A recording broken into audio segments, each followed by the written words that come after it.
everyone, welcome back to the Autocar Mods. Today, we are doing a deep dive into the all-new 2026 Kia Carnival, a vehicle that has always tried to straddle the line between van SUV and luxury family mover. The grille is wider and more aggressive. Kia retains its signature tiger nose motif but stretches it out more horizontally. The LED headlights are sharper. They integrate dynamic daytime running lights DRLs that sweep or transition when you unlock the vehicle from the sides. You see strong character lines. The shoulder line is pronounced, flowing from the front fender all the way back to the taillights. Wheel options typically go from 18-inch alloys on base or mid trims up to 19 or 20-inch in premium trims. The larger wheels fill the arches nicely without making the ride look overly bulky. At the rear, Kia has also modernized the tail. The full-width LED tail light bar, when equipped, is crisp. The rear window treatment is more integrated. There's a rear spoiler. Side mirrors have embedded turn signals, and on higher trims they may have blind spot cameras. The paint finishes are richer this time, deep metallics, pearlescence, and more contrast between accents.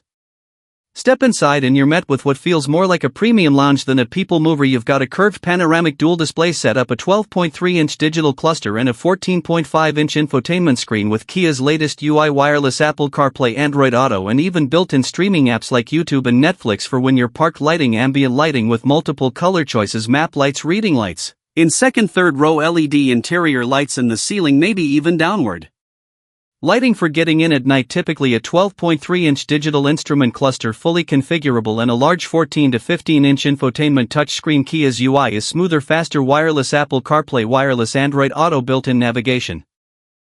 Now, power and performance. This is where you see how Carnival can be more than just space and comfort. The new hybrid version introduces a smaller gasoline engine, often a 1.6L turbo or similar, paired with electric motors and battery. Combined output is around 220-250 horsepower. These numbers may vary by market, with torque tuned for low-end responsiveness, helpful for city stop, go, and carrying weight. Power output is likely in the 280-300 plus horsepower range, with torque sufficient to maintain highway speeds even when loaded. Transmission is typically an 8-speed automatic, refined for smooth shifts. Some markets may have a 9 or 10-speed automatic, but overall the gearing aims to balance acceleration versus fuel consumption.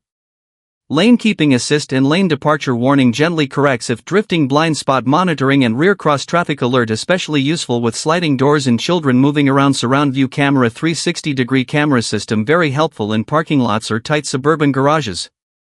Parking assist and sensors, front and rear audio and visual cues, automated parking in some markets. Trims depending on your market. Kia offers several trim levels, each adding more comfort, tech, and features. MSRP or list price depends heavily on duties, taxes, import costs, and the U.S. likely in the $40,000 to $60,000 range depending on trim. Adjust for local markets and countries where petrol is expensive. The hybrid trim may carry significant premium but may pay off via fuel savings. Hybrid option combined with luxury amenities. Not many in its segment offer both. The Carnival gives you hybrid efficiency without sacrificing comfort and space. VIP lounge, second row seating. This elevates second row from just functional to luxury passenger space, perfect if you have passengers who want extra comfort, elderly, long rides, or if you value passenger comfort. Similarly to driver, when I activate adaptive cruise control on this highway stretch, notice how the Carnival maintains distance and speed even as traffic slows, and then accelerates back to set speed. If you're buying one, I'd recommend going for the mid to upper trim with hybrid power if available in your region, plus the VIP second row seats. Thanks so much for following along this full deep dive. If you found this review helpful, hit that like button, subscribe if you want more in-depth car reviews and comparisons, and leave a comment which feature of the